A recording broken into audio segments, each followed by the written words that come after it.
school, and because I'd been to magnet school, I'd already learned everything in ninth grade, so I just skipped right into 10th.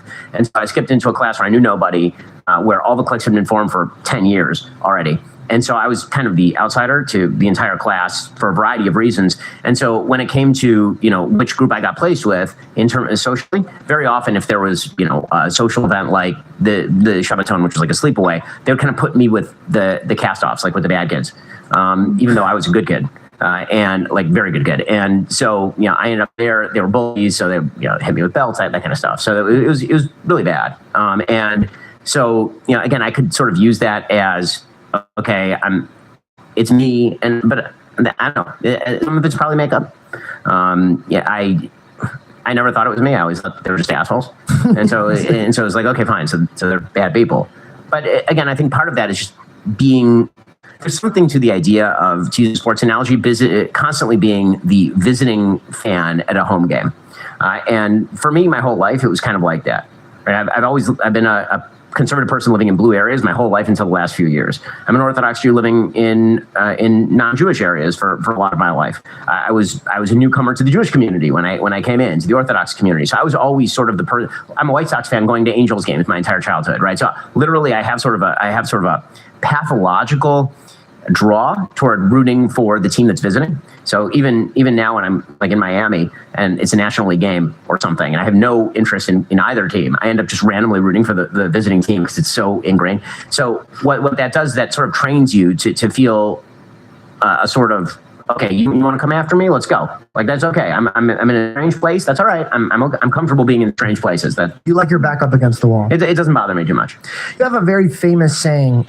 It's your facts don't care about your feelings, and I think it's a great saying. Yeah, because like we could be amongst people that are trying to get us to believe a certain thing. We're like, hey, dude, we got to bring it back to reality. But do you think this affected your heart for empathetic views? Like, do you think you've gotten so hard to the fact that like, I really don't care about your feelings, we need to get to the facts? Does it remove your joy and peace for what you're fighting for? I don't think so. I think that when I say facts don't care about your feelings, I really mean in the context of a policy discussion.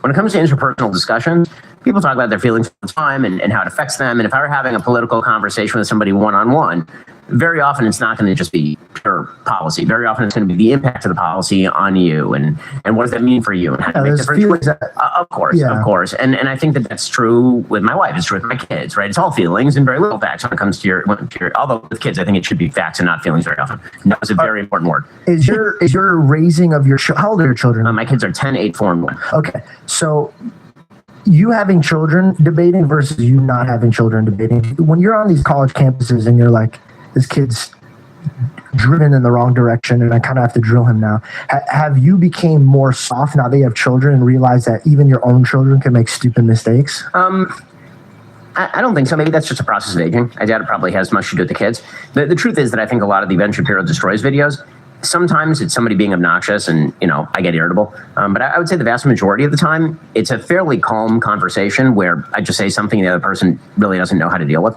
That's sort of, I think, the kryptonite for debate is maintaining calm. And there have been times where I've lost it, and that's always a bad move. That's always a bad move. I want to talk about that because, like, you're intellectually, bro, you're so fast at, like, processing what you need to say next. And sharing the same field that you're in now, I'm like a baby. So now I'm just asking questions because I want to learn from you so I don't make the same mistakes. And I've learned that when I get emotional, I drill, and it's not from a good place. It's from a fear place. What is a good learning curve that got you away from being emotional so that way, because what we want to do is we don't want to shatter our opponents, but more convince them to come on our playing side of the field because we truly have faith that our side is the correct way. And how I kind of go about these things is how Jesus Christ did it. And it was very, give them the other cheek, forgive them. And through this, they'll see your fruits and want to come over here. Although Jesus wasn't above overturning tables and being pretty harsh when he needed to be. You know what? I've noticed that Jewish people always bring up that. It was one time. He was very forgiving. Forgive him. I think that I mean, I'm not going to preach Christianity to Christians, but I think that no, you know what? I think you do a really good job. Frankly, I think that Christians should go to church and re-engage with their faith a lot. I think it's really, really important for the country. More people need to go to church. They need to re-engage with the New Testament, and I'm not a big fan of these. My business partner, Jeremy Boring, who's a lay pastor, he's very fond of saying that he doesn't really believe in sort of the hippie Jesus that you do whatever you want these days. Yeah, or the